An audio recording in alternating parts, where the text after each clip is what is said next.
Hello friends, आज हम आपकी मुलाकात कराने वाले हैं 3 न्यूली क्वालिफाइड चार्टर्ड अकाउंटेंट से जिन्होंने अपने करियर की शुरुआत या ये कहें सीए की जो जर्नी थी वो हमारे साथ स्टार्ट की थी, ग्रेविटी से स्टार्ट की थी। और वो लोग हमारे ही इस एरिया से बिलोंग करते हैं और कुछ ऐसे कन्फ्यूजन या कुछ ऐसे डाउट्स जो बच्चों के माइंड में, स्टूडेंट्स के माइंड में हमेशा रहते हैं, आज हम उनसे बात करके उन चीज़ों को दूर करने की कोशिश करेंगे। ठीक है, आइए चलिए बातचीत स्टार्ट करते हैं अपनी। पहले एक बार फटाफट से तीनों से मिल लेते हैं हम लोग। ये हमारे पास योगेश चौधरी हैं जिन्होंने अभी रिसेंटली क्वालिफाई किया है, he has become a chartered accountant recently. और शी साक्षी अग्रवाल, इन्होंने भी बहुत रिसेंटली क्वालिफाई किया है, हम ये नहीं कहेंगे कि बहुत ज़्यादा पहले क्वालिफाई किया है। And she is Parul Bansal, इन्होंने भी अभी भी क्वालिफाई किया है। ठीक है, मैं एक बार इनसे ये जरूर जानना चाहूँगा कि अभी ये लोग कहाँ पर वर्किंग है। लाइक जैसे इन्होंने सीए क्वालिफाई किया है, उसके बाद all of they are working somewhere. पूछ लेते हैं जरा कहाँ कहाँ वर्किंग करते हैं। पारुल बंसल, आपने कब क्वालिफाई किया? सर नवंबर 2018। नवंबर 2018, यानी रिसेंटली क्वालिफाई किया है। And you are working with KPMG is one of the big 4, अगर आपको नहीं पता है तो आई मीन लाइक अच्छी जगह जॉब लगी है। Are you satisfied? Yes, sir, obviously. And Sakshi Agarwal? I qualified in May 2017. Recently working with Deloitte, one of the big 4. ओह, उन्होंने बता ही दिया, वन ऑफ द बिग 4 के साथ काम कर रही हैं ये भी। एंड May 2017 में she become a CA। Okay, and Yogesh, what about you, the only mail? Sir, I'm also working with a big 4, Deloitte, and right now I'm working with big 4. So, all of them are working with big 4. That is like quite good thing. चलिए, और बहुत सारे questions हैं, इनसे जरा वो पूछते हैं। सबसे पहले शुरुआत करते हैं इस चीज़ से कि जब रिजल्ट आया और इनको ये पता चला कि they have qualified and now उनके नाम के आगे वो 2 बड़े इंपॉर्टेंट शब्द जिसका पिछले 4-4.5 साल से ये लोग इंतजार कर रहे थे, उनको कैसा लगा जब वो 2 शब्द उनको लगा कि फाइनली ऐड हो जाएंगे? और मेरे हिसाब से सबसे पहले वो तो फेसबुक पे ऐड ही होंगे, सबसे पहले अपने फेसबुक पे अपडेट किया होगा कि आपके नाम के आगे वो 2 शब्द लग जाएं। एम आई राइट? सर मैंने व्हाट्सएप पे किया था। अच्छा, व्हाट्सएप पे आपने अपडेट किया था। सो पारुल बंसल, पहले आपसे शुरुआत करते हैं। जब रिजल्ट आया और ये आपको पता चला कि that you have qualified finally, मतलब जिस हमने नदी में पैर रखा था फाइनली वो नदी पार कर लिया, तो आपको कैसा फील हुआ? तो बहुत अच्छा लगा, लाइक फाइनली जो रिजल्ट्स हम चाह रहे थे वो आ गए हैं और जो मेहनत थी फाइनली वो रिजल्ट तक पहुंच गई है। सो ऑब्वियसली पहले क्वालिफाइड चार्टर्ड अकाउंटेंट थे फैमिली में, तो पूरी फैमिली में, खानदान में? खानदान में। चलिए, और वैसे भी बनियों का एक अलग ही मतलब जोर रहता है चार्टर्ड अकाउंटेंसी या अकाउंट से रिलेटेड कोर्सेज के ऊपर। आम बनिया, यू आर बनिया और यू आर चौधरी। बट सही है, चलिए बहुत अच्छी बात है। चलिए अब साक्षी अग्रवाल से जानते हैं कि उनकी जर्नी कैसी रही है। तो आपने जब क्वालिफाई किया तो आपके घर में कैसा माहौल था? बहुत अच्छा माहौल था because throughout that time parents was not in a mood कि my mom had an operation during that time, so we were not in a mental stage, and when the result came everyone is so happy. They were like, my mom is like कितनी ज़्यादा खुशी थी, she was dancing but because she just had an operation a week before that, but she was dancing and my father was so happy कि he was distributing the sweets over there in the market and everywhere. Everyone is so happy. That's a good thing. And what about your Yogesh? भैया result वाले दिन मैं नहीं, मेरा पूरा परिवार ही wait कर रहा था रिजल्ट का। 6 बजे रिजल्ट आया, 6 बजे तक तो मम्मा की कॉल, पापा की कॉल, सबकी कॉल्स आ रही थी क्या रहा, बट रिजल्ट ही नहीं आ रहा था। बट फाइनली मेरा रिजल्ट देखा मेरे भाई ने। मैं ऑडिट पर था, मैं वहाँ से निकल चुका था। He called me and he said you are a CA now, and that was a wonderful moment for me. And first time तो बिलीव नहीं हो रहा था, बट देन ही सेड कि नहीं तेरे दोनों ग्रुप क्लियर हो गए। मैंने उससे बोले एक बार और देख, देन ही सेड दोनों ग्रुप क्लियर हो गए। Then that was a wonderful time for me. And फिर मैंने मम्मी को कॉल किया, पापा को कॉल किया एंड सबको बताया, and they was very happy. And moment ही अलग था वो, I can't explain in words obviously. तो उसके बाद रिजल्ट आने के बाद आपके पास कॉल्स का सिलसिला, जैसे जनरली हमने सुना है कि भाई जैसे रिजल्ट आता है तो लोग कॉन्ग्रेचुलेट करते हैं, फ्रेंड्स पूछते हैं, व्हाट्सएप वगैरह एंड फेसबुक एंड ऑल, तो इन सब पे तो बिजी हो गए होंगे, कॉल्स वगैरह सभी चीज़ में आने लगी। तो ये एक बहुत अच्छा मोमेंट रहता है। वैसे मुझे भी अपना टाइम याद है कि जब मैंने क्वालिफाई किया था तो मेरे घर में, हालांकि मैं अपना केस बताऊं तो मेरे केस में ऐसा था कि मतलब सबको मैंने पहले बोल दिया था मेरा क्वालिफाई हो ही जाएगा। क्योंकि फाइनल में एक्चुअली मेरा सेकंड अटैम्प्ट था। फर्स्ट अटैम्प्ट में मेरे 7 पेपर में एग्जाम्शन थी, I got exemption in 7 papers. एक सिर्फ टैक्स का पेपर था, डायरेक्ट टैक्स का पेपर जो रह गया था, तो ऑब्वियस था कि वो क्लियर होना ही होना है। तो सब कुछ नॉर्मल था घर में। मतलब मुझे ऐसी जेलसी भी फील हो रही है, तुम्हारे घर में ऐसा माहौल था, मेरे घर में कुछ भी ऐसा माहौल नहीं था। सबको पता था कि हाँ भाई क्वालिफाई करेगा ही करेगा। तो मैं उस समय भी कोचिंग पढ़ाता था, तो मेरा ये था कि मैंने क्या किया, सिर्फ अपने आप को सेटिस्फाई करने के लिए कि हाँ मैं क्वालिफाई हो गया, मुझे बिलीव कराने के लिए मैंने पूरे इंस्टीट्यूट में मिठाई बिठवाई, सारे इंस्टीट्यूट में मिठाई, कम से कम 5000 की तो मिठाई बिठवा दी मैंने उस समय पर, सिर्फ ये फील करने के लिए कि हाँ भाई मैं भी चार्टर्ड अकाउंटेंट बन गया हूँ। बट हाँ, ये फीलिंग बहुत ही अच्छी रहती है। पेरेंट्स जो होते हैं वो इतनी ज़्यादा मतलब इतना ज़्यादा हार्डवर्क रहता है उनका, इतनी ज़्यादा हार्ड मनी रहती है आपको सक्सेसफुल बनाने के पीछे, और जब फाइनली आप उस अचीवमेंट तक पहुंच जाते हैं, फाइनली उसको अचीव कर लेते हैं जो आपने टारगेट सेट किया था, तो सबसे ज़्यादा प्राउड फील, हमसे भी ज़्यादा जो खुशी होती है वो पेरेंट्स को होती है। ये मतलब इस बात को नकारा नहीं जा सकता कि पेरेंट्स जो होते हैं वो हमारी सक्सेस में सबसे बड़ा रोल भी अदा करते हैं और सबसे ज़्यादा खुशी भी उन्हीं को होती है। चलिए, ये तो बहुत ही अच्छा रहा कि भाई पेरेंट्स को बहुत अच्छा फील हुआ, और रिलेटिव्स मतलब आई थिंक ऐसा भी होता होगा कि जो रिलेटिव्स कभी ज़िंदगी में नहीं कॉल करते हैं या कुछ ऐसा, वो लोग भी आसपास आना शुरू कर देते हैं। हाँ, वो इंपॉर्टेंस देना स्टार्ट कर देते हैं। ऑब्वियसली ये होता ही होता है, जब आपके नाम के साथ आगे सीए जुड़ जाता है ना, तो नाम में वजन आ जाता है। मेरा ऐसा मानना है, नाम में वजन आ जाता है। सबको आपकी इंपॉर्टेंस पता चल जाती है। एवरीवन इज लाइक कि तुम्हारी क्या राय है, तुम्हारी क्या राय है उस पॉइंट पे। अच्छा, ऐसा होता है कभी कभी तुम्हारे साथ किसी शादी में गए, किसी पार्टी में गए, तो कोई एडवाइस मांग लेता हो कोई फाइनेंशियल मैटर से रिलेटेड? हाँ, जब से पोस्ट क्वालिफिकेशन मतलब रिजल्ट के बाद से तो होता है। मीन्स दे आर आस्किंग, अभी 1 अप्रैल आया भी नहीं and they are asking sir return कब भरोगे। मतलब अभी गवर्नमेंट ने फॉर्म्स भी रिलीज नहीं करे थे एंड एट 30 मार्च मेरे को कॉल आया कि सर 1 अप्रैल को भर जाएगी ना मेरी रिटर्न। चलिए, वो लोग कह रहे इतना टेक्निकल चीज़ों को नहीं समझ पाते तो इसलिए, लेकिन फिर भी अच्छा लगता है कि हमसे कोई क्वेश्चन पूछता है रिगार्डिंग आवर करियर, जो हमारा प्रोफेशन है उससे रिलेटेड कोई क्वेश्चन पूछता है तो। चलिए, एग्जाम्स के बारे में भी पूछेंगे आपसे कि भाई एग्जाम टाइम जो था उस समय प्रिपरेशन कैसे रही, क्योंकि बच्चे जो हैं वो इसको जानने में बड़े इंटरेस्टेड रहते हैं। लेकिन एक चीज़ मैं ज़रूर जानना चाहूँगा, क्योंकि आप लोग जैतपुर, लाइक मैं एरियाज़ के नाम लेता हूँ, हमारा एरिया जो है मेट्रोपॉलिटन सिटी हम लोग बोलते हैं अपने आप को। जैतपुर है, मीठापुर है, बदरपुर है, सेहतपुर है, ये जो पूरा हमारा एरिया है, मतलब रेस्ट ऑफ द दिल्ली जो है, दिल्ली एनसीआर जो है, वो हमें बैकवर्ड एरिया में कवर करता है। मतलब इस बात से नकारा नहीं जा सकता कि हम लोग बैकवर्ड एरिया में कवर किए जाते हैं, और इस एरिया से ऐसे एटमॉस्फेयर में जहाँ की जनरली बच्चों को पढ़ाई का माहौल नहीं मिलता है, ऐसे एरिया से मतलब स्ट्रगल करके और हार्डवर्क करके और फिर सीए जैसा कोर्स को क्वालिफाई कर लेना, वो एक छोटी अचीवमेंट नहीं होती है। तो मैं जरा एक बार इस बारे में बात करना चाहूँगा कि फारुल, आपसे पूछते हैं, आप बदरपुर में रहते हैं, तो आपको मतलब इस चीज़ में भी कभी प्राउड फील होता है कि यार जिस एरिया में हम रहते हैं उस एरिया से भी मैं I am the only one जो चार्टर्ड अकाउंटेंट जिसे कोर्स को क्वालिफाई कर पाई हूँ। मेरा ये मानना है कि भाई आप देश नहीं बदल सकते, राज्य नहीं बदल सकते, अपना एरिया नहीं बदल सकते, आप खुद को तो बदल ही सकते हैं। तो वो आप तीनों ने मतलब करके दिखाया है। एटलीस्ट अपनी फैमिली को तो हम चेंज ही कर सकते हैं, और ऐसे ऐसे करके अगर सारी फैमिली चेंज होगी तो डेफिनेटली एरिया भी चेंज हो ही जाएगा, ऑब्वियसली बात है। लेकिन फिर भी मुझे बड़ा प्राउड फील होता है कि हमारे एरिया से जो है मतलब पहले भी बहुत सारे चार्टर्ड अकाउंटेंट्स क्वालिफाई हुए हैं, लेकिन मुझे बड़ा अच्छा लग रहा है तुम लोगों के साथ बैठ करके और तुम सब लोगों के साथ बातें करके कि भाई ये हम, और आप देखोगे ये हमारा सारा पीछे क्या नाम है, ये सब रिजल्ट लगा हुआ है पहले का कि जो बच्चे क्वालिफाई हुए, इसमें आप देखो पारुल बंसल आपकी फोटो चेयर के पीछे छुप गई है, वहाँ लगी हुई है। साक्षी अग्रवाल आपकी वो फोटो है, योगेश तुम्हारी भी कहीं ना कहीं लगी होगी भाई, छुपी होगी वहाँ पे। हाँ, तो मतलब कभी अच्छा लगता है कि हाँ तुम लोग कभी भाई हमारे रिजल्ट का पार्ट थे और आज फाइनली जो है वो सीए क्वालिफाई कर लिया है। चलिए, अब इनसे जानते हैं कि लाइक हर किसी की लाइफ में जो होता है ना, एक मोटिवेशन फैक्टर होता है जो काम करता है, लाइक जो उसको हमेशा आगे बढ़ने के लिए प्रेरित करता है, इंस्पायर करता है, जिसको देख या किसी पर्सन को देख करके आप आगे बढ़ने की कोशिश करते हैं। तो जरूर इनकी लाइफ में भी कोई ना कोई ऐसा मोटिवेशन फैक्टर रहा होगा जिसे हमेशा इन्होंने अडॉप्ट किया है टू लाइक अपनी लाइफ में आगे बढ़ने के लिए, राइट? साक्षी, आपसे पूछते हैं पहले हम लोग कि आपकी लाइफ में क्या मोटिवेशन रहा, लाइक क्या एक इंस्पिरेशन रही जिसको लेकर के आप हमेशा काम करती रहे? The two words CA, because I always wanted कि मेरे नाम के आगे कुछ लगाओ, not Mrs, not Miss, it's something special, you know. I have two options, either to go for doctor or either to go for CA, because these two professions are the best in their profile. I can't go for the doctor because they have some cons, is like you need a lot of money for that. Basically, Obviously. that is the main reason for this. But CA, why not CA? So that is the main. I want that two letters in my name.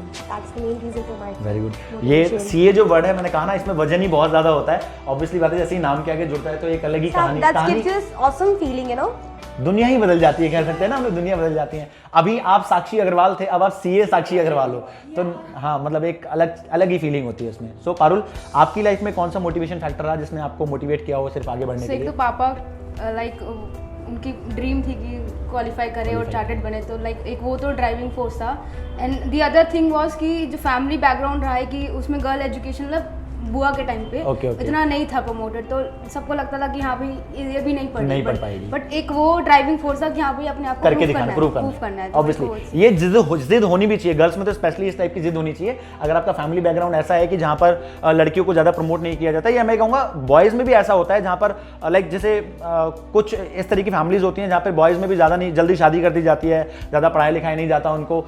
शायद में सबसे example हमारे सामने बैठे हैं, अभी बात करते हैं उनसे भी कि तो उनके लिए तो ये बहुत बड़ा मोटिवेशन फैक्टर काम करता है कि जो अब तक फैमिली में नहीं हुआ है हम वही चीज़ क्या कर पाए, आगे अचीव कर पाए। मुझे एक्चुअली ऐसे रिस्ट्रिक्शंस नहीं हुई स्टार्टिंग से ही, बट पिछले जनरेशन को हुई थी, तो लाइक वो एक ड्राइविंग फोर्स था कि ये जनरेशन चेंज। और पेरेंट्स क्या हमेशा ड्राइविंग फोर्स रहते हैं, पापा parents जैसे तो हमेशा हैं, वो सपोर्टिंग थे। सपोर्ट रहते हैं। सो योगेश, आपके केस में कौन मोटिवेशन फैक्टर रहा? मैं योगेश के बारे में एक चीज़ और आपको बताऊं, इन्होंने नोटर डैम से क्वालिफाई किया। I think are you aware of the school Notre Dame, जो हमारे पास एनटीपीसी में है, and she did his academic education from Mathura, right.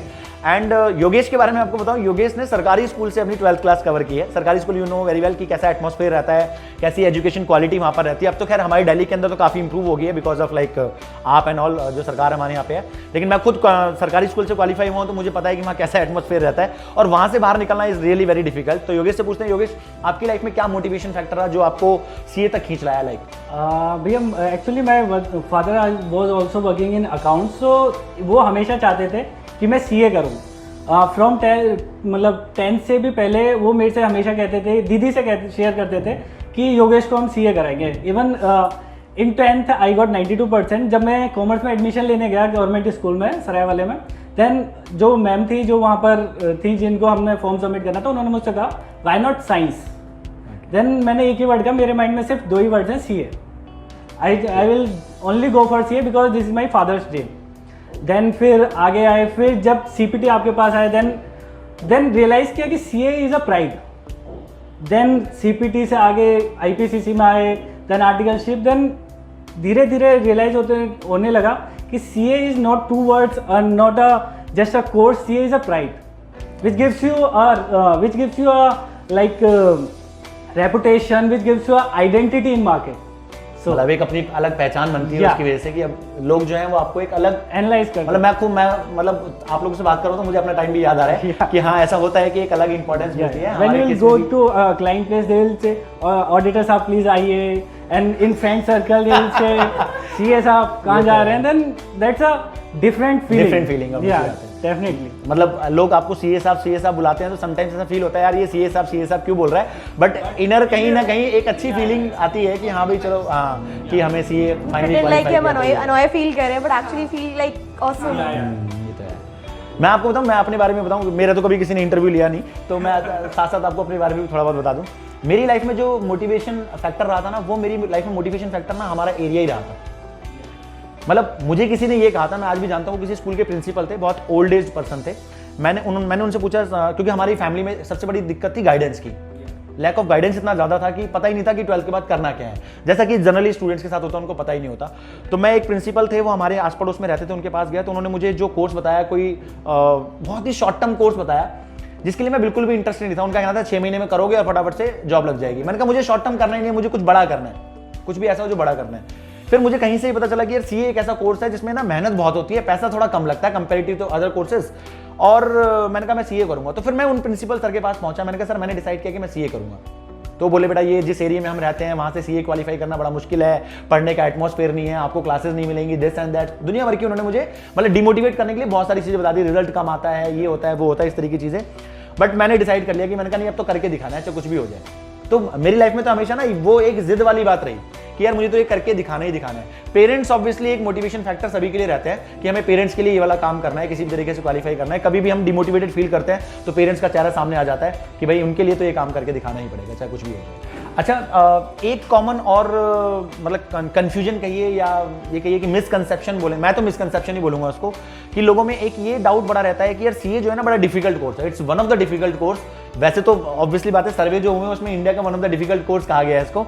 लेकिन अब आफ्टर क्वालिफाइंग सीए, आपने पूरी सीए की जर्नी देख ली है, उस क्वालिफाई करने के बाद डू यू रियली थिंक कि सीए जो है वो डिफिकल्ट है, या कोई एक ऐसी चीज है जिसे आप 1 सेंटेंस में 1 वर्ड में बता सकें यार कि सीए डिफिकल्ट है डेफिनेटली, लेकिन अगर आप इस चीज को लेकर के चलें तो सीए डिफिकल्ट नहीं है? अगर as far as exam is concern, तो अगर मैं एग्जाम की बात करूँ, सीए डिफिकल्ट नहीं है, it requires hard working. There is one thing which requires is continuity. If you have continuity then you will definitely clear. But अगर वो इधर उधर कहीं भी हुई, the main reason for the results की 10% आ रहा है, 1% आ रहा है, 5% आ रहा है, बिकॉज जब आप उन लोगों से मिलोगे वो कंटिन्यूटी नहीं बना पा रहे हैं। आज वो पढ़ रहे हैं, 1 महीना पढ़ रहे हैं, एग्जाम को 3 महीने रह गए, 1 महीना पढ़ रहे हैं, देन वो गैप जो आ जाता है, फिर वो कंटिन्यूटी हिली है, देन रिजल्ट हिल गया। यानी कंसिस्टेंसी बहुत इंपॉर्टेंट है। बहुत सबसे मेन आपकी कंसिस्टेंसी है। अगर आप कंटिन्यूटी कंसिस्टेंसी बना के रखेंगे then you will definitely clear. और एक फोबिया होता है स्टूडेंट्स के अंदर इसको लेके कि यार मैं इंटेलिजेंट नहीं हूँ, मेरी 10th में अच्छे मार्क्स नहीं थे, मेरे 12th में अच्छे मार्क्स नहीं है, तो मैं पता नहीं मैं सीए जैसे कोर्स को डिजर्व करता हूँ नहीं करता हूँ। तो ऐसा, क्योंकि सीए का जो अपना एक सिनेरियो है ना, वो ये है कि आपको सिर्फ 12th में क्वालिफाई होना है। If you are having 33% marks only, तब भी आप सीए ज्वाइन कर सकते हो। तो यानी कि अगर देखा जाए तो सीए का जो बेसिक स्ट्रक्चर है वो कुछ ऐसा है जो ये कहता है कि अगर आपके पास कम मार्क्स भी हैं तो भी आप सीए ज्वाइन कर सकते हो और क्वालिफाई कर सकते हो। तो चलिए अब पारुल से जानते हैं, पारुल बताएंगे हमें कि पारुल क्या तुम्हें भी लगता है सीए जो है वाकई में डिफिकल्ट कोर्स है, और किस टाइप के लोगों के लिए सीए का कोर्स बना है, मतलब किस टाइप के लोग उसको ज्वाइन कर सकते हैं, और क्या वो एक चीज है जिसको लेकर के अगर हम साथ में चलें तो सीए डेफिनेटली हम बन सकते हैं? I think CA is not difficult but hard work is necessary. अगर हार्ड वर्क है तो सीए क्वालिफाई हो जाएगा। And the other thing is कि जैसे 8 सब्जेक्ट है, जैसे फाइनल में भी आईपीसीसी में भी 8 सब्जेक्ट है, तो कंसिस्टेंसी 8 सब्जेक्ट में मेहनत उतनी ही चाहिए। ऐसा नहीं है कि एफआर अच्छे से पढ़ रहे हैं, वो दूसरा सब्जेक्ट अच्छे से नहीं पढ़ रहे हैं। तो मतलब आठों, क्योंकि 8 सब्जेक्ट इंपॉर्टेंट है, एक में भी गए तो पूरा ग्रुप पूरा ग्रुप गया, तो 8 सब्जेक्ट साथ लेकर चलना है, मेंटेन करनी बहुत जरूरी है, ऑब्वियसली बात है। एंड व्हाट अबाउट यू साक्षी, तुम्हें क्या लगता है? दोनों ने कंसिस्टेंसी और कॉन्टिन्यूस तो कवर कर लिया। For me it's patience, you know. अगर आपके 1 या 2 अटेम्प्ट लगते हैं, लोगों को लगता है यार बहुत हो गया, अब नहीं हो पाएगा, what society thinks about me, कि क्लियर नहीं कर पा रहे हैं and all, but if you have the patience you can clear it. That's me. और मेरे हिसाब से ना सीए कोर्स में जब आप ज्वाइन करें तो यार झटका खाने के लिए तो रेडी रहें। मतलब इट्स ऑब्वियसली बहुत बढ़िया होगा अगर आप एक बार में क्वालिफाई करते हैं, रैंक क्वालिफाई करते हैं, लेकिन झटका खाने के लिए रेडी रहें, क्योंकि जनरली देखा गया कि स्टूडेंट को झटका लग जाता है, और आप उसके लिए अगर मेंटली पैसे प्रिपेयर रहेंगे, जैसा ना आपने कहा कि पेशेंस होना चाहिए, तो बहुत इंपॉर्टेंट है। अगर पेशेंस रहेगा तो हम डेफिनेटली टाइम पे क्वालिफाई कर पाएंगे। इसमें मैं कुछ ऐड करना चाहूँगा। एक सेमिनार मैंने अटेंड किया था इंस्टीट्यूट का हमारे, तो उस सेमिनार से पहले मुझे भी थोड़ा लगता था माइंड में डिफिकल्ट है या एग्जाम्स कुछ ऐसा है। तो वहाँ पर एक बोर्ड ऑफ स्टडीज़ के मेंबर्स आए थे, उन्होंने बोला कि हम जो एग्ज़ाम सेट करते हैं ना, अगर वो आपको डिफिकल्ट लग रहा है तो आप उस लेवल को मैच नहीं कर पाए जिस लेवल का स्टूडेंट हमें चाहिए। ओके। फ्रॉम दैट डे मेरी परसेप्शन ही चेंज हो गई। तब से मैं बस ये सोचता हूँ कि अगर मेरे को डिफिकल्ट लग रहा है, दैट मीन्स मैं इंस्टीट्यूट का लेवल मैच नहीं कर पा रहा हूँ, then I will not deserve that degree. मतलब match the level with the institute, I definitely be a chartered accountant and now I am a chartered accountant. ये तो बहुत ही अच्छी बात है कि मतलब ये हुआ कि आप, मतलब ऐसा कुछ भी नहीं है कि एग्जाम डिफिकल्ट होते हैं, कुछ होते हैं। इंस्टीट्यूट जो एग्जाम सेट करता है, एग्जाम का जो पैटर्न होता है या कोई भी क्वेश्चन सेट करता है, वो हमारे प्रोफेशन के लेवल के अकॉर्डिंग सेट करता है। तो अगर आप क्वालिफाई कर रहे हैं तो वी कैन से कि you deserve to be qualified, और अगर आप क्वालिफाई नहीं कर रहे हैं तो यू डोंट डिजर्व इट। एक डायलॉग मेरे चीज को शिद्दत से चाहो तो पूरी कायनात उसे बना देती है। And target should not B 50, target should be 60 plus, तब जाके 50 आएगा। 50 आते हैं, क्योंकि मिनिमम क्वालिफिकेशन तो हमें 50 मिनिमम तो 50 चाहिए ही चाहिए। आप 50 का टारगेट रखेंगे तो फिर तो 40-30 आएंगे। तो टारगेट हमेशा जो होता है 60 प्लस कह सकते हैं, एग्जामिनेशन के लिए हम टारगेट रख सकते हैं 60 प्लस के लिए टारगेट रखें तो ऑब्वियसली बात है 50 तो आ ही जाएंगे। सही बात है, ये तो होता ही है। अच्छा पारुल, हम आपसे स्टार्ट करते हैं। आपने मतलब सीए के दौरान जब पूरी सीए की जर्नी चल रही थी, कितने फैमिली फंक्शंस या कितने गेट टुगेदर आपने मिस किए होंगे? ज़्यादा फैमिली फंक्शंस मतलब ज़्यादातर मैं अटेंड कर लेती थी, बट कुछ मिस भी किए हैं। मतलब ऐसा लगता है कि यार जैसे लोग ये कहते हैं कि सीए, जब कोई सीए ज्वाइन करता है तो वो बस उसमें घुस जाता है, फिर तो दुनिया से कट जाओ, इस चीज़ से कट जाओ। मतलब ज़रूरी है कि कटना ये, लेकिन टू सम एक्सटेंट होता है कि आपको कुछ चीज़ें अवॉइड करनी चाहिए, कुछ चीज़ें एग्जाम के टाइम पे कर लो, लाइक क्लासेस चल रही है, ऑफिस चल रहा है, उस टाइम अगर छुट्टियां है तो उस टाइम अटेंड कर सकते हो, उसमें क्या इशू, एक दिन का तो है। And Sakshi, what about you? मैंने तो ऑलमोस्ट सारे ही किए होंगे, बस लास्ट सारे मिस किए होंगे, सारे अटेंड किए। किए। लास्ट के 2 मंथ्स ऐसे होंगे जो भी फाइनल में, दैट टू अप्रैल, मई, मार्च और अप्रैल की, वो मैंने डेडिकेटली स्टडीज के लिए थे। उस टाइम में मैंने नहीं अटेंड किए, बाकी तो मैंने सभी अटेंड कर। इसको हम सैक्रिफाइस ही बोल सकते हैं, ये सैक्रिफाइस ही होता है। मतलब सोचिए, जो लड़की सारे फंक्शन अटेंड करती है वो लगातार 2 महीने तक अगर कोई भी फंक्शन अटेंड नहीं करी तो ये सैक्रिफाइस ही ऑब्वियसली बात है। एंड योगेश? भैया इनिशियल स्टेज ऑफ सीए, मतलब जब हम सीपीटी, आईपीसी, आर्टिकलशिप की स्टार्टिंग होती है तब यू कैन इजीली अटेंड, तब आपको कोई, but after some point of time जब आपकी क्लासेज स्टार्ट हो जाएंगी एंड जब आपकी स्टडीज स्टार्ट हो जाएंगी, शेड्यूल टाइट हो जाएगा, हाँ, then you have to set a priority list, क्या करना है, क्या नहीं करना। Because family functions are also important, but आप अगर अपनी क्लास मिस करके फैमिली फंक्शंस में जा रहे हैं then it will definitely cost you. So it class should not be at some stage you must have to set your priority list, then you will definitely, मतलब कि कहने का मतलब प्रोफेशन किसी भी लेवल पे कॉम्प्रोमाइज नहीं होना चाहिए। आपकी प्रायोरिटी हर चीज़ क्या है, चाहे फैमिली फंक्शन हो, चाहे कहीं आपको बाहर जाने, कहीं भी चीज़ हो। ओके। अच्छा, ऐसा भी होता था आप मोटिवेशनल वीडियोस वगैरह जो होती हैं, मोटिवेशनल वीडियोस वगैरह देखते थे या किसी को सुनते थे जिससे आपको थोड़ा सा इंस्पिरेशन फील होती थी या कुछ ऐसा? देखते थे काम करती हैं वो? हाँ काम करते हैं, काफ़ी काम करते हैं। उसमें क्या होता है कि जो भी आपका डिमोटिवेटिंग फैक्टर होता है वो साइड हट जाता है, पॉजिटिविटी आती है कि आती है भाई mind में। इवन जब मेरा IPCC का भी एग्जाम था, आपको याद हो तो मैंने आपसे डिस्कस किया था कि मुझे मन नहीं करा पढ़ना, तो आपने बोला मत पढ़, छोड़ दे। मैंने कहा छोड़ दूँ, 1 महीने बाद पेपर है। कह रहे मत पढ़, अपने आप जब नहीं पढ़ेगी 1-2 घंटे तो लगेगा कि हाँ मुझे पढ़ना चाहिए, फिर एकदम से अच्छे से पढ़े पाएगी। तो मैंने किया था बहुत। एक मुझे एक स्टूडेंट की कॉल आई थी, मुझे अभी भी याद है, नाम मैं नहीं लूँगा उनका। उनकी एग्जाम के बीच में मुझे फ़ोन आया, उनका अकाउंट्स का एग्जाम बहुत वर्स्ट गया। सेकंड IPC की बात है, सेकंड एग्जाम लॉ का होता है। उससे पहले मुझे फ़ोन आया कि भैया मुझे ऐसा फील हो रहा है दैट मैं सुसाइड कर लूँ, क्योंकि मेरा अकाउंट्स का एग्जाम बिल्कुल भी अच्छा नहीं गया है।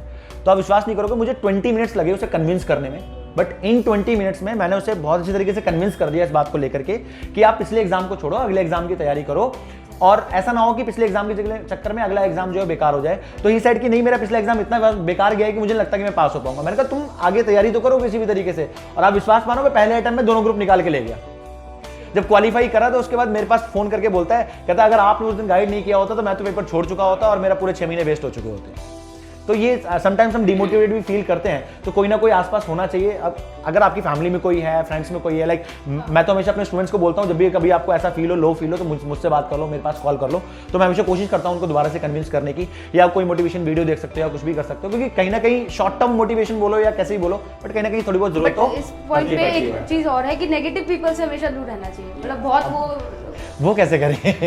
उनको मतलब अटेंड मत करो कॉल्स, या मतलब थोड़ा इग्नोर करो उस टाइम पे। अच्छा, एक चीज ये भी है कि हम जैसे मान लो कोई स्टूडेंट CA ज्वाइन करना चाहता है, तो वो instead of asking those people who have already qualified CA, वो उनसे पूछना ज्यादा पसंद करता है जिन्होंने क्वालिफाई नहीं किया, जिन्होंने ड्रॉप कर दिया है, कुछ कर दिया है। अब जो बीच में ड्रॉप कर चुके हैं वो तो ऑब्वियसली बात है, उनको नेगेटिव फीडबैक ही देंगे कि भाई नहीं होता है, डिफिकल्ट होता है, कुछ होता है। तो ये भी एक फैक्टर रहता है।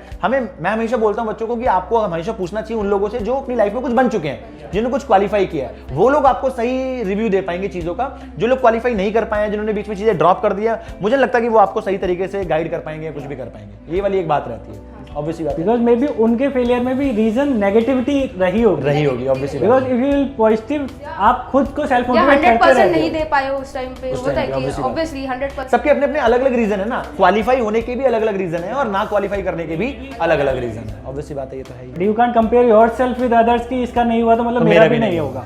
ये चीज़ गलत है। और ये चीज़ इवन उनके लिए भी जो बंदे को नेगेटिव कर देते हैं कि मतलब I recently got feedback from my student जो अभी 12th क्लियर करके गया, उसने किसी से पूछा होगा, देन वो बाद में मेरे से पूछा था, उसने फेसबुक पे मैसेज किया था कि भैया वो बोल रहे हैं कि बहुत डिफिकल्ट होता है, नहीं हो पाएगा। मैंने कहा भाई डिफिकल्ट होता है, फिर भी तो अभी आज की डेट में 2.5 लाख CA हैं, ऑब्वियसली बात है। क्या उनके लिए डिफिकल्टी था? I just told him one word कि 2.5 लाख CA अभी भी तो है। डिफिकल्ट होता है तो उनके लिए क्यों नहीं था? बन तो अभी रहे हैं। हाँ, it's just depend on you कि आप उस चीज़ को कैसे करते कैसे लेते, परसेप्शन कैसा है। हाँ, ये तो है। तो वही एक नेगेटिव सबसे मेन पार्ट है नेगेटिव लोगों का कि वो पॉजिटिव चीज़ में भी नेगेटिव ढूंढते हैं। मतलब अगर किसी बंदे का 100 नंबर आए, बच्चा पास हुआ है, आप उसे नेगेटिव कर रहे हो, भाई बच गया तू यार। मतलब just avoid this type of people because he is happy कि ही गॉट क्लियर्ड, और आप उसे और नेगेटिव कर रहे हो। क्वालिफाई हो, क्वालिफाई करना मैटर करता है कम मार्क्स पूछ रहे हैं या अब तो मुझे नहीं लगता मार्क्स आपके लिए मैटर भी करते होंगे। आई रिमेंबर मेरी एक फ्रेंड ने बोला था कि खुश सिर्फ 2 लोग होते हैं CA प्रोफेशन में, जो एकदम बॉर्डर में पास होते हैं, जो रैंक लाते हैं। जो लेकिन रैंक से भी ज्यादा खुशी उसकी होती है जो जो बॉर्डर में पास होता है। 50% चाहिए, एग्जैक्ट 50% मार्क्स आए तो उसकी खुशी का ठिकाना ही अलग खुशी होता है। अलग ही होती है। सेकंड ग्रुप ऐसे निकला है। मतलब ऐसा होता होगा कि मान लो आप पहाड़ की चोटी पे कहीं लटके हुए हो और एकदम से किसी ने आपको ऊपर खींच लिया, नहीं तो गिर ही जाते, नहीं ना? सही बात है। अच्छा, एक चीज और मैं बड़ा पर्सनल क्वेश्चन से पूछना चाहूंगा तुमसे। तुमने अपनी CA की जर्नी हमारे साथ स्टार्ट की थी, ठीक है? आप लोगों ने CA CPT भी मेरे साथ किया, IPC भी मेरे साथ किया। जब बाहर चले जाते हो, जैसे अब तो CA बन गए हो, जॉब कर रहे हो, तो कभी ऐसा होता है हमारी याद आती है तुमको? बहुत आती है।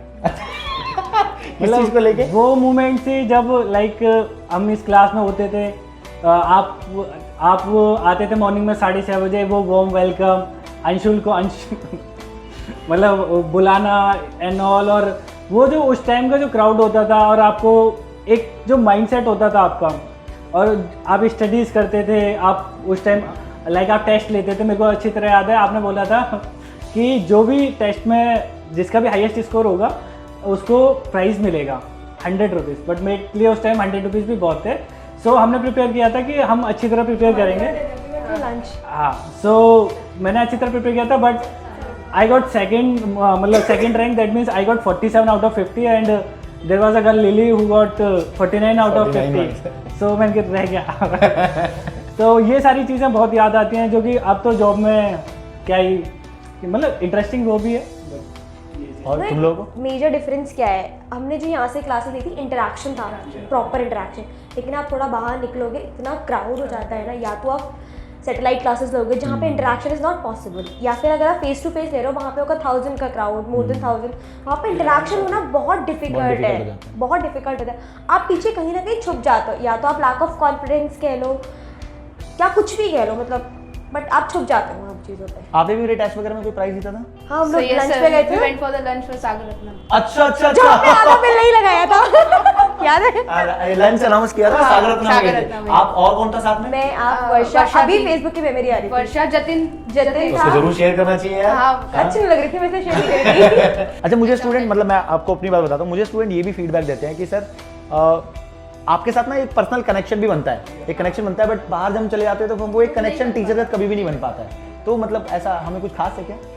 सर एक ही जगह पे सारी क्लासेस है और टीचर हमेशा आपके साथ है, वो एग्जाम रिजल्ट तक आपके साथ है. और वहाँ पे क्या है, बस क्लास में 3 महीने आपके साथ है, उसके बाद नहीं है. यू नो एक मेन रीजन पता है क्या है, यहाँ पे जो होते हैं हम सारे सेम एटमोसफेयर के, तो हम रिझकते नहीं है. हम वो चीज़ नहीं करते कि यार कोई कुछ बुरा मान लेगा, क्या सोचेगा मेरे बारे में. लेकिन वहाँ पे जब जाते हो लोगों को आपको लगता है क्या सोचेगा, मैं कम्युनिकेट नहीं कर पाऊंगा, ये चीज़ें होती. बट इन चीज़ों के ऊपर मैं बहुत ज़्यादा काम कर रहा हूँ इस समय पर. मतलब मेरा इस एरिया में स्टक रहने का अभी भी यही रीज़न है. अब आप सोचो, मतलब मुझसे कई बार कुछ लोग ऐसे पूछते हैं, यार तेरे साथ के बंदे कहीं लक्ष्मी नगर में पढ़ा रहे हैं, कोई कहीं पढ़ा रहा है, कोई बड़े इंस्टीट्यूट में पढ़ा रहा है, तू यहीं जयपुर मीठापुर में पढ़ा रहा है. तो मैंने कहा मेरा एक बहुत बड़ा रीज़न है इस एरिया में स्टक होने का कि अब समटाइम्स होता है स्टूडेंट हमारे पास पढ़ करके बाहर चला जाता है, लेकिन उसको बाहर जाकर फिर पता चलता है कि यार मेरे अंदर भी बहुत सारी चीज़ें, स्किल्स ऐसी हैं जो कि वीक हैं, और कहीं ना कहीं फिर वो अपने आप को कंपैरिजन करता है, तो उसको वो चीज़ें कहीं ना कहीं ऐसा डिमोटिवेट कर देती हैं, फील. तो मैं उन सब चीज़ों के ऊपर भी अब इस समय काम, मतलब अदर देन स्टडी हमने बहुत सारी चीज़ों के ऊपर काम करना स्टार्ट कर दिया. चाहे बच्चे को मोटिवेट करके करें, चाहे उसकी कम्युनिकेशन स्किल्स को इंप्रूव करें, चाहे उसको स्टेज पे खड़ा करना पड़े, कैसे भी करना पड़े, बहुत सारी चीज़ें स्टार्ट की हैं जिनसे कि कोशिश करते हैं कि बच्चा जो है वो मतलब ओवरऑल उसकी जो ग्रोथ हो उस पर ध्यान देने की कोशिश करते हैं. एक मैं आपसे ये जानना चाहूँगा कि मतलब जो बच्चे सीए ज्वाइन करते हैं उनके लिए आपकी क्या पर्सनल एडवाइस रहेगी. मैं आपसे एक एक करके जानना चाहूँगा आपकी क्या पर्सनल एडवाइस रहेगी कि जब आप सीए कोर्स को ज्वाइन करें तो आपके माइंड में क्या एक चीज़ थॉट क्लियर होना चाहिए. लाइक जैसे मुझसे कोई स्टूडेंट पूछता है कि मुझे सीए ज्वाइन करनी है नहीं करनी है, तो मैं हमेशा उसको एक ही चीज़ बोलता हूँ. मैंने कहा आपका इंटेलिजेंट होना जरूरी नहीं है, अगर आप हार्ड वर्किंग हो और अगर आप कंसिस्टेंट हो, ये दो चीज़ें लेके चलो साथ में, आप डेफिनेटली सीए क्वालिफाई कर जाओगे. इसमें कोई डिफिकल्ट चीज़ें नहीं है, ठीक है.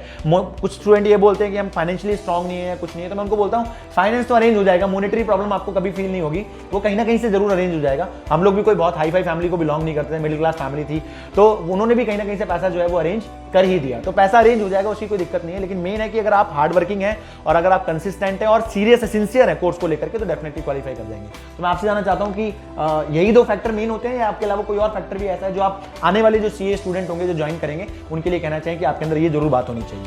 सर जो आपने मतलब चाहिए वो आपने कवर कर लिया है, बट अल्टीमेटली एक और चीज़ है कि अल्टीमेट गोल को ध्यान रखना है कि ये नहीं कि भाई बीच में ड्रॉप कर दिया, डाइवर्ट हो जाए माइंड की, भाई मैं ये कर लेता हूँ वो कर लेता हूँ. एक जगह फोकस रहो, टाइम पास के लिए मत करो. टाइम पास के लिए मत करो. मतलब एक बार अगर आपने डिसाइड कर लिया कि मुझे सीए की तरफ जाना है तो उसी की सीए तरफ करना है. साक्षी, दीज थिंग्स मतलब मेरे लिए एक तो ये सारी चीज़ें तो हैं, apart from that CA requires कि आप चीज़ों को रटो नहीं, समझो उन चीज़ों को.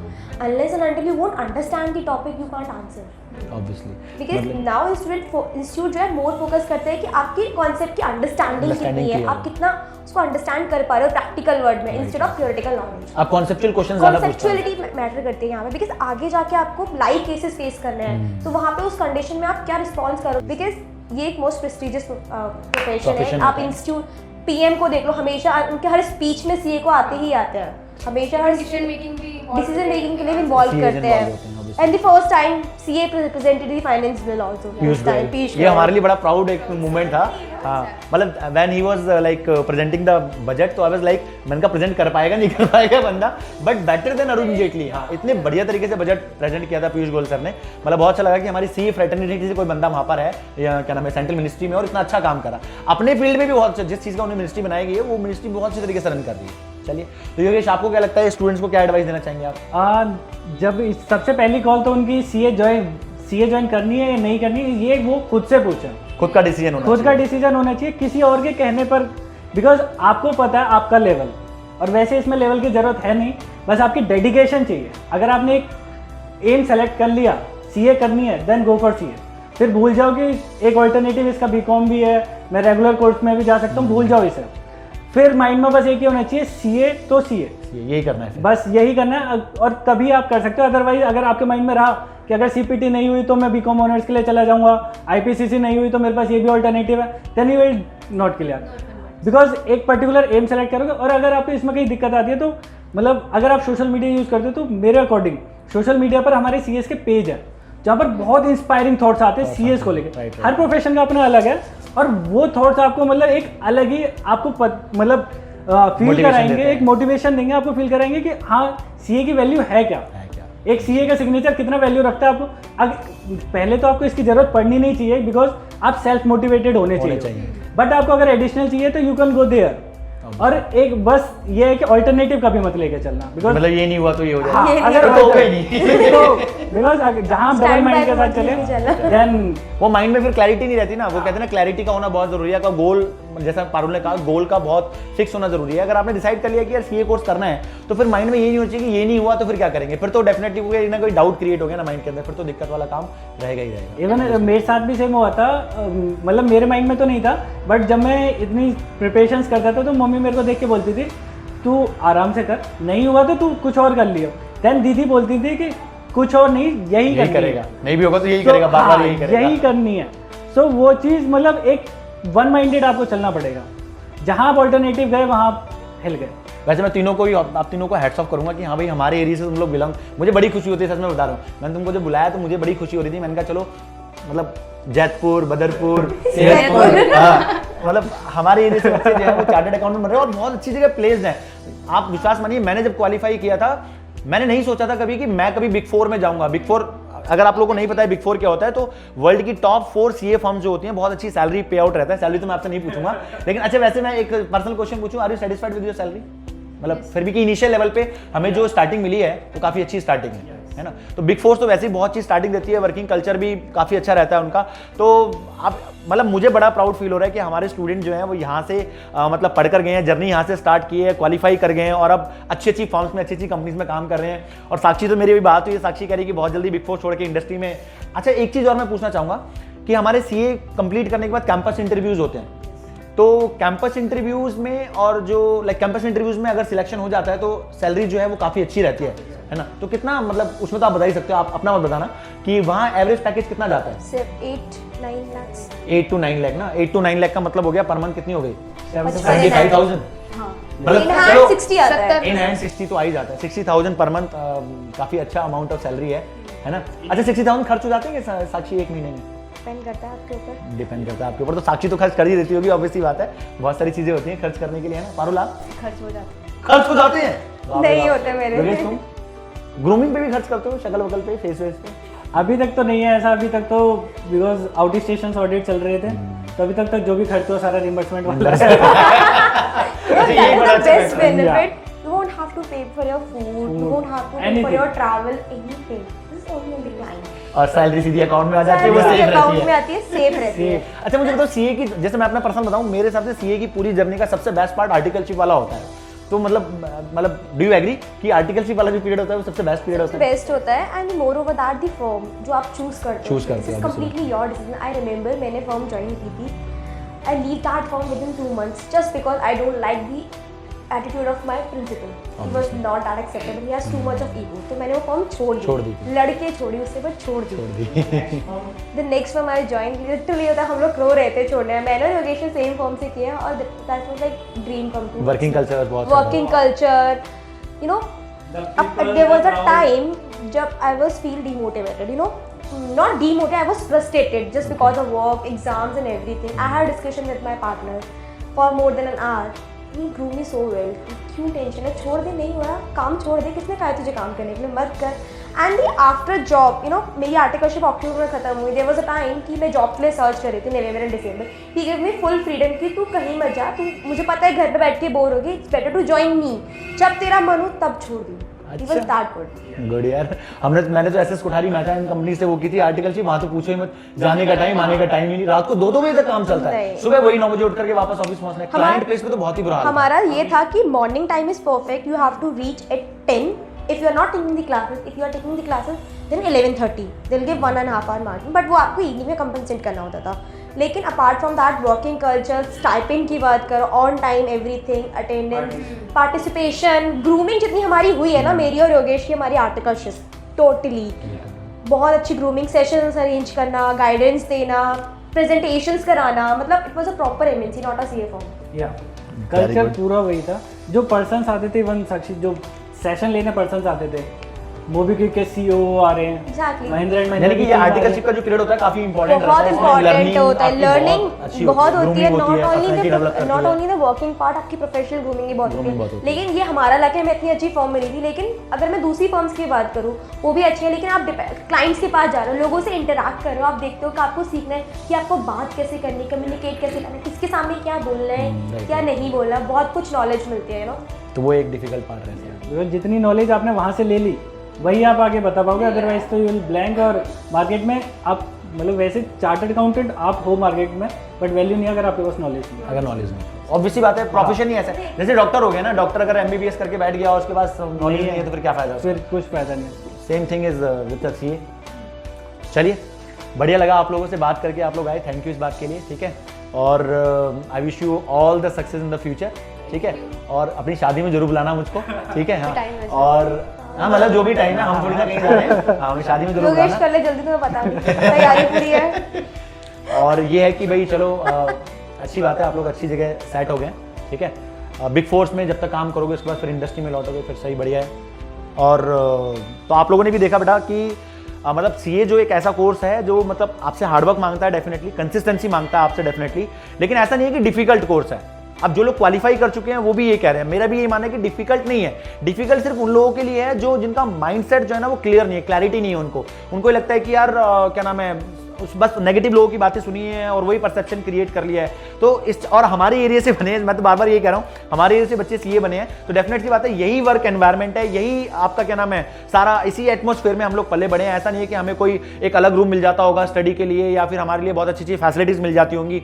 उन्हीं मिडिल क्लास बैकग्राउंड से हम लोग बिलोंग करते हैं और वही सब चीजें फेस करके हम लोगों ने क्वालिफाई किया है और अब आज अच्छी अच्छी जगह पर हम क्या कर रहे हैं, काम कर रहे हैं। तो अगर अपनी फैमिली का स्टेटस बढ़ाना है, अपनी फैमिली को अच्छे लेवल पे पहुंचाना है, खुद को एक अच्छे लेवल पे स्टैंड करना है, आगे की जनरेशन जो है उसको किसी तरीके से सुधारना है। अब जैसे हमने अपनी जनरेशन में काम कर लिया, अच्छा काम कर लिया, तो आगे की जनरेशन डेफिनेटली जो होगी वो अच्छी आएगी। तो ये सारी चीजें देख करके डेफिनेटली अगर हमें हार्डवर्क करने का मौका मिल रहा है तो हमें करना ही चाहिए, राइट। चलिए, thank you so much Parul ji आपका आने के लिए हमारे साथ, और साक्षी अग्रवाल आपका भी बहुत बहुत धन्यवाद, and Yogesh thank you so much आने के लिए आपको।